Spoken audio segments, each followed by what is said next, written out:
So I'm about 2 miles and some change away from the Pacific Palisades fire, and where I am is probably safe, but I literally can't stop thinking about it. So I guess this is get ready with me to go and serve at the Salvation Army to help the people affected by the Palisades fire. So the Pacific Palisades is a wealthy community in Los Angeles. It's right next to and kind of the younger sister of Malibu. It's different than a majority of LA in that it's in these foothills, which are very brushy and like filled with nature, versus the concrete jungle that most of us are living in. However, the entire area has not gotten rain since May of last year, and at that point it was only like a tenth of an inch, 0.16 inches. So it's been a very dry season. The fires were started by something called the Santa Ana winds, which are seasonal in LA and not uncommon, and usually do bring along with them some sort of destruction, but usually not on this scale. Usually it's like a downed limb from a tree, or a bad hair day, or you're woken up in the middle of the night by a loud, scary sound. So this time the winds were harder than they've ever been, and with the dryness of the season and the static electricity in the air from the different charges of the weather systems, it was just right for starting a fire.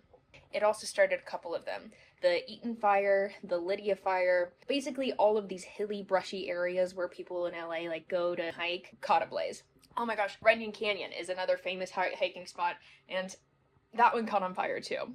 And it's scary. The devastation has been so real, but it's unlikely that it'll make it into a densely populated area like the one that I'm in. Personally, where I am is kind of like the finish line of where everyone is evacuating to. So, with that being said, let's go and volunteer a little bit. I actually got in early to the volunteer game because I had a friend of mine who works at the Salvation Army. By the weekend, they literally had to start turning people away. The outpouring of love from the people of Los Angeles to its city was so great that the shelters started being overrun with donations and volunteers. It ended up being more than the shelters could distribute or handle. But here's my experience of what happened inside.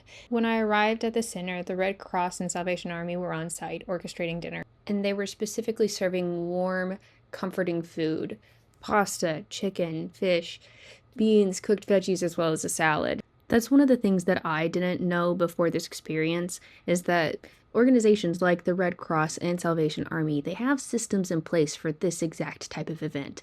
They have rules about what they can serve, and they have systems for things like feeding people or getting them supplies, and they have rules surrounding those setups, which means that a layperson like you and I who wants to do good but doesn't know how can sometimes do things like donate a bunch of superfluous food that they can't give to evacuees. I think it's a situation where like 15,000 people are in need, and the rest of LA, 3 million people are trying to help.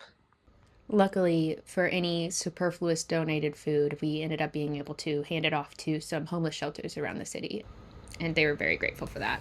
On the first night, my role was snacks. I ended up going around and passing them out of a little basket. I joked about being a flight attendant, like, would you like pretzels or peanuts? And it was super impressive.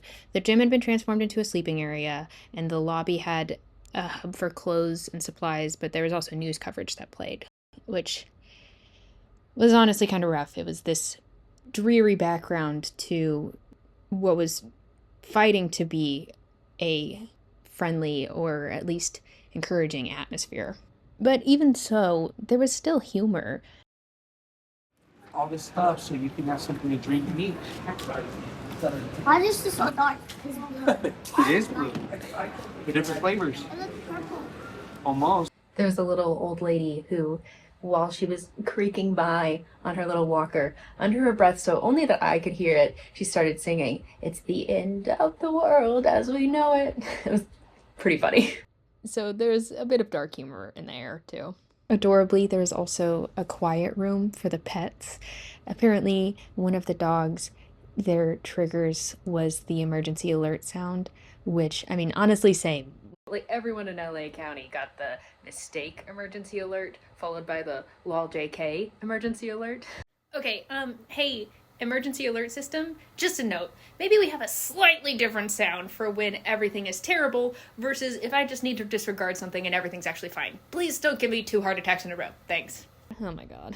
Everyone is trying to stay cool and keep their heads under pressure, though. It's a very tense energy sort of in the city. It's stressful to feel like you're surrounded by fires on every side. And even if my brain knows that there's no immediate danger, there's still this deep primal urge to seek safety. For the past 3 days, everybody has been glued to their phones, especially on something called the Watch Duty app, keeping regular updates of what's going on. And I am physically close in proximity, a little bit too close for comfort, but like I said, there's a half mile of concrete around me in every single direction. It's literally it's literally in a very poetic moment. One of my biggest complaints of this spot is that there's no greenery or nature within walking distance, and now we've just got one of those biggest flaws is the greatest strength moment. Also, the air quality is terrible. Supposedly, you're supposed to stay inside if the air quality is at 100 AQI. And yesterday it hit 313. The houses that were burning down, since they were very old, were covered in asbestos.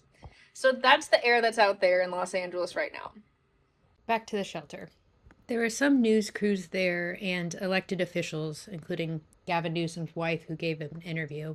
But the highlight for me was actually meeting Lana Negretti, the mayor of Santa Monica, who took time after dinner to walk around and talk to residents and address their concerns and get information out to them. It was really humbling to see the people who have even a little bit of power in my city trying to help the least of us. It stuck with me.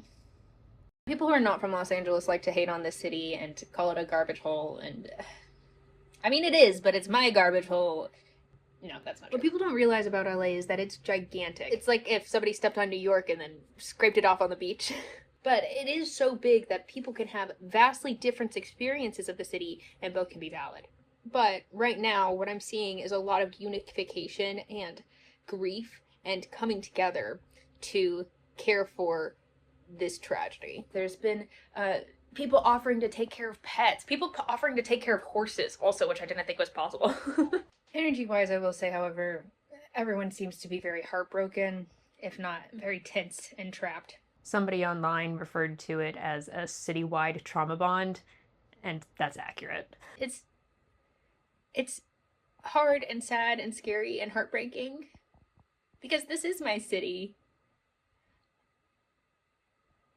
And I don't want bad things to happen to it.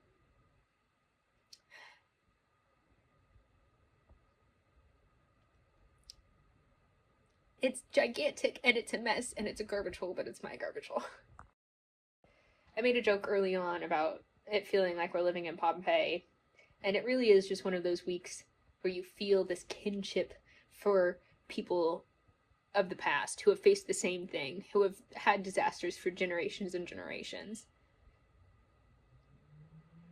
And it's hard and it's scary, but it's lovely to see the goodness that's coming out of it too. So let's go make some more of that. There's been so much kind humanity amidst this disaster. Just like those humans of the past, we have been fighting it back with our kindness and our love of our fellow human being. As of recording, the fire is still not gone out, but neither has Los Angeles' heart. My recommendation, if you'd like to help, is monetary donations to an organization that you trust. Red Cross and Salvation Army are at pretty much any disaster, so that's a great place I would recommend. Also, donations-wise, calling ahead to the shelters to find out what they need, as opposed to just assuming you know and dropping off something. Oh, and also, please make sure that the donations are nice. If you wouldn't give it to your best friend, then don't give it to the people in need. Don't just offload your trash, please. And finally, another huge thing is maintaining this momentum into the future. Right now, this story is all over the news. It's what everyone is talking about, so everyone wants to help. In 2 to 3 months, there's not going to be as much energy behind this issue. So, if it were me, I'd set a timer on your phone for 2 months from now and go and volunteer then, because at that point, nobody will be around and there will still be work to do. Thanks for watching. Please be sure to like and subscribe, and stay safe out there.